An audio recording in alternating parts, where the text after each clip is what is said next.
मला सांगा, आधी तुमच्याकडे शेळ्या होत्या का? नव्हत्या. मग तुम्ही या योजनेसाठी तुम्ही स्वयंरोजगार तयार केलेला आहे, बरोबर?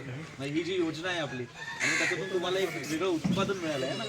बरं होय सर, बिबट्या वगैरे येतात का? घेऊन नाही जात शेळ्या. हा, त्याची कशी काळजी घेतात? पहिले उघड्यावर होते. मग हे कोणी बांधून दिलं? रोजगार सेवेतूनच तुम्हाला बांधून मिळालं. वा. पण मग तुम्ही कधी मला सांगा, तुम्ही यापूर्वी कधी कुठे काम केलंय, नोकरी केली आहे? नाही. शेती केली आहे आणि आता तुम्हाला या योजनेतून स्वतःचं उत्पन्न निर्माण करता येतं. तुम्ही स्वतःसाठी कमवायला लागलेला आहात, बरोबर की नाही? कारण या योजनेमधून काय तुम्हाला अनुभव काय आला याचा साधारण? हो ना. म्हणजे घर चालतंय म्हणून. मग तुम्ही मुलांच्या शिक्षणासाठी पैसे देताय का स्वतः पण एफडी करताय?